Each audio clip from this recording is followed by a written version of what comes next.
On behalf of some great Wolverines, I accept this trophy. We did something that hadn't been done in over 2 decades. We won the championship outright back-to-back. And Boston went down flat of his back. We have not lost a conference game in 2 years. What they did in this game, in this environment,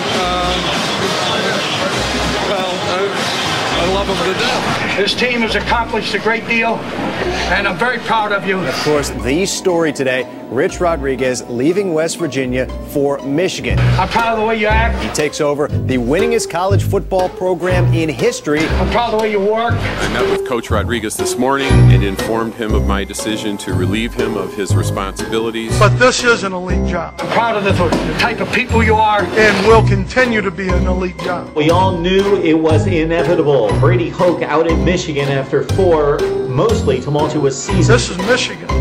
God save. Top to bottom, Michigan is about excellence, is about greatness. And you have my pledge. I will carry forward the tradition of excellence of the University of Michigan.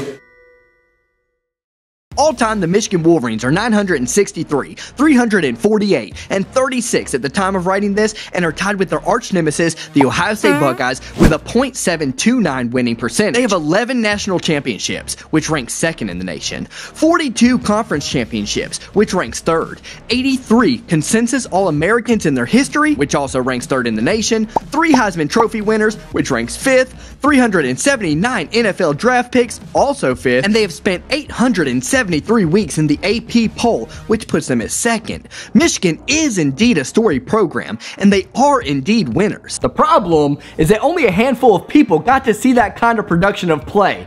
The rest of us have mostly become all too familiar with this. Where do we begin with Michigan football? If we rid ourselves of the days of no face mask, fielding yokes, Fritz Chrysler, and Bump Elliott, if we take it back to the days where it all truly got started, for those of you who actually know what YouTube is, where this will live forever, or as long as YouTube is a thing, then we take it back to the glory days that I unfortunately never got to see, with the legend of Bo Schembechler. For 21 seasons, Bo graced the University of Michigan and Ann Arbor with his presence and his enthusiasm for the game. Let's run down his records, and disclaimer, I apologize to anyone watching this right now who will now be reminded of how good Bo's teams actually were, yet never won a national championship. 8-3, 9-1, 11-1, 10-1, 10-0-1, 10-1, 8-2-2, 10-2, 10-2, 10-2, 8-4, back to 10-2, 9-3, 8-4, 9-3, 6-6. Let's discard that one. 10-1-1, 11-2, 8-4, 9-2-1, and 10-2.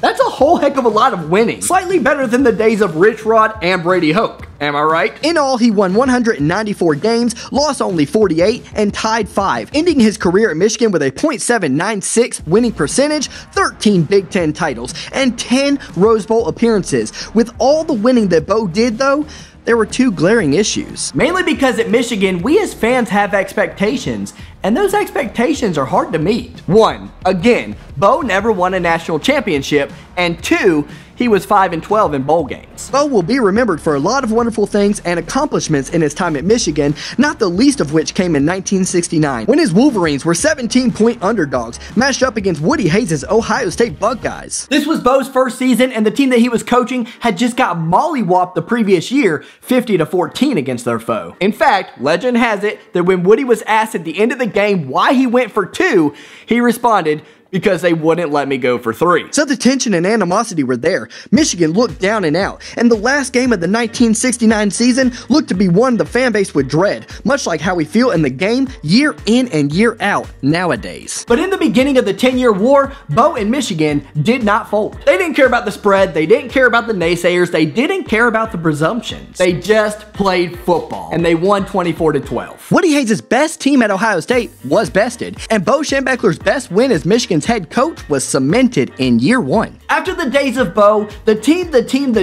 went 44-14-3 under Gary Moeller and 122-40 under Lloyd Carr. The best year during the Carr era, and pretty much the best year of my entire life for multiple reasons outside of Michigan's national championship, was in 1997, when the Wolverines went 12-0. Charles Woodson won the Heisman Trophy over one of the most stacked fields of all time in Peyton Manning, Randy Moss, and, well, we'll leave it at those 2 guys. A Brian Griese-led Michigan squad topped the aforementioned, Ryan Leaf, and the Washington State Cougars. They won 21-16, and national championship number 11 was in the books. And we'd never see that day again. This, my friends, is where the downfall happens. Because after that, Carr would continue to have great seasons, yet now that Michigan fans had tasted victory for the first time in many of their lives, they, including me, wanted more. To the point where losing to Appalachian State in 2007, a Mountaineers team that would have beaten a lot of Power 5 schools on that very day with the way they played, brought the pitchforks out in Ann Arbor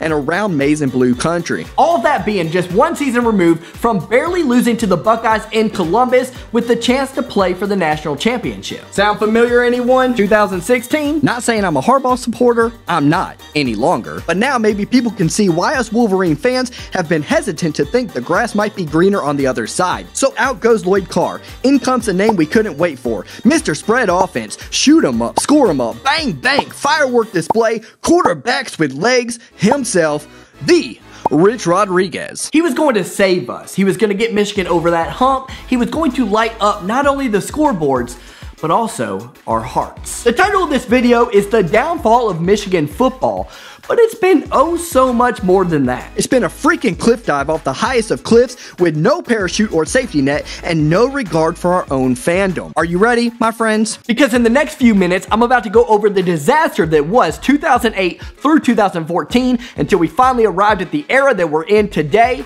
the Jim Harbaugh era. After losing 34-32 at home in the Big House to FCS Appalachian State as the number 5 team in the nation in what is now known as the biggest college football upset of all time, though I think that's debatable, Lloyd Carr started getting heat. Real heat. Fire on the booty type heat. His offense wasn't innovative enough, wasn't spready enough, wasn't flashy enough. It couldn't keep up with Ohio State, so we rushed him out of there. He sailed away victorious over a Tim Tebow-led defending national champion Florida Gators squad in the Capital One Bowl. And in came Rich Rodriguez, the spread offense guru that was going to bring us a high-octane, high-energy system. The problem? Twofold. One, he wasn't a Michigan man. And while I don't think that should be a necessity in a hire per se, those who do were proved to be right in this scenario. Rich Rodriguez didn't follow the rules, didn't get along with his players, didn't understand Ann Arbor, didn't understand the University of Michigan, the tradition, none of that. He did things his way, stubbornly, and he paid mightily for it. He went 3-9, 5-7, and 7-6. He got smashed in all of these games that are flashing up on your screen right now, and even when he would win, it looked a lot like this. Yeah, you read that correctly. That was Illinois. 63 points to Illinois. Which leads me to number 2. He didn't stress defense. As a result, he ended up 15-22. 15-22 here is absolutely unacceptable. Thank God we didn't give it any more time than that. My dude had to go. We could not wait another year to see how things went. Not with that defensive scheme. A loss, we learned what I said earlier. Maybe the grass is not always greener on the other side. Enter Brady Hoke, and wow, did us Michigan fans love this guy at first. Still do, really, just not as a coach, more so as a person. He was a Michigan man. We were back to our roots. He stressed beating Ohio right out the gates, and he delivered, albeit against one of the weakest Buckeye teams in quite some time, led by seemingly clueless Luke Fickell, who's doing well now. But we didn't care. He beat them. We won. We won a lot, in fact. After going 15-22 in the Rich Rod years, we were Sugar Bowl champions and finished with 11 wins for the first time in 5 years. Michigan was on the way back. Here we go, baby. Championships on the horizon. 8-5. Okay. Minor setback. Next year, though. Next year is going to be bonkers. 7-6 and a Buffalo Wild Wings Bowl loss. Maybe we need to rethink this. 5-7? Losses to unranked Utah, Minnesota, Rutgers, and Maryland? 31-0 loss to Notre Dame? Not even competitive against Michigan State or Ohio State? What the hell, Brady? I thought we were friends. And then there was Jim, the perfect hire. Success at San Diego. Success at Stanford. Great success with the San Francisco 49ers. A Michigan man. Played under Bo. This was it. This was our guy. He was the right man for the job. He was going to get us back to the glory days of Schembechler. Schembechler 2.0. The prodigy years. We were amped. We were pumped. Ann Arbor was about to be lit. Jim's going to deliver. We just knew he would. Then, 5 straight big wins. Molly-whopped Oregon State. Crushed, kind of, UNLV. BYU, Maryland, Northwestern, 2 of which were top 25 teams at the time of playing them. Beat those 3 teams by a combined score of 97-0. Holy defense, the Wolverines have arrived. College game day was in town. Number 12 Michigan. Number 7 Michigan State. 111,740 people in attendance. Eyes all around the nation ready to see it. Win this game and we'd be favored in the next 4. Jim Harbaugh would be well ahead of schedule already. In just year 1, he'd be 10-1, headed into the Ohio State game for the chance to bring home the Big Ten title and, in turn, a playoff appearance. And up 23-21 with just 10 seconds left to play. Whoa, and he has trouble with the snap, and he scores! Jalen Watts Jackson. Side note, if you're interested, at the end of this video, I'm going to link a video called How Michigan Fans Watched the 2015 Game versus Michigan State. It's pretty funny. I think you'll love it. But I digress. We lose. We do indeed win the next 4 games, but we lay a complete dud against Ohio State in the last game of the season, give up 369 rushing yards, and we lose 42-13. We go on to crush Florida in the Citrus Bowl 41-7. In a weird way, year 1 of Jim Harbaugh was eerily similar to the final year of Lloyd Carr, if you compare the two. In 2016, Michigan really blew it on the road at Iowa late in the season. Our offense played like garbage, and we lost 14-13. Yet we still had an opportunity. Number 2 Ohio State, number 3 Michigan, the winner takes all, and we blew it again. Didn't get much help from the refs, like at all, but we blew it. We blew it, we blew it, we blew it. 2017, Jim gets a pass. No one can win consistently with John O'Corn. 2018, same scenario in the last game of the season against Ohio State. My son is born just after 6 a.m. that morning. It all seemed like fate. Instead, he was introduced to the suckage of the Michigan Wolverines in this rivalry. Welcome to Earth, son. 62-39 Buckeyes. I can't promise anything is going to get better. Sorry, little buddy. 2019, we get worse. Still can't win a meaningful football game on the road or beat Ohio State, and now we're here. Fresh off of a loss to a really down, really depleted Michigan State Spartans team who lost to Rutgers in week 1 and Iowa in week 3, 49-7. And then we lose to Indiana for the first time since the year I was born, 1987. Now this is recorded prior to the Wisconsin game, but we're 4.5-point dogs coming in. And now faced with another Lloyd Carr-like dilemma, minus the national championship. So what do we do? Where do we go from here? How do we get back to the winning ways of Michigan football? And they were winning ways. I hear all these people screaming, Michigan never was great, never was spectacular, never was among college football's elite. You know what that's called? Recency bias, and you have to be careful not to pay too much attention to it. Stats and facts don't lie, and you heard those at the beginning of this video. Michigan is a winner. Michigan is a powerhouse. Michigan is a force. We just have to start beating others instead of beating ourselves for them. There has been a downfall of Michigan football. Things surely do look bleak right now. I live 5 minutes away from Clemson University's campus, and my in-laws are Tiger fans. I'm gonna need Michigan to get its crap together, or else these bums are going to try to sway my boy into cheering for the wrong team and colors. Although I'll move before I let all of that happen. But you know what? I hang on to what I imagine a lot of you guys hang on to if you're this far into the video, and that is that there is light at the end of the tunnel. It can't be like this forever.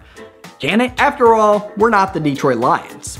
If you are a Michigan fan, I'd greatly appreciate it if you shared this video, liked this video, subscribe to the channel, and comment below. Let me know what your favorite memory ever, I mean ever, as a Michigan fan would be. I'm curious to see the answers because I'm sure I have all different types of age groups subscribed to the channel so far, so it should be interesting. And I'll go ahead and pin mine down below as well. Let's see if we can't come together as a community of fans headed towards one common goal. And while you're subscribing, go ahead and hit that bell notification. I'll have plenty of videos up soon, not the least of which will be how we get back up that hill that we once were at. How do we get over this downfall? Until I see you guys again, whether it's in the live stream where we stream the games every single Saturday, in one of our comedy Michigan videos, or in one of our previews, or whatever else we do here, it's go blue, baby, always and forever. So go blue. We are elite. Right? Right?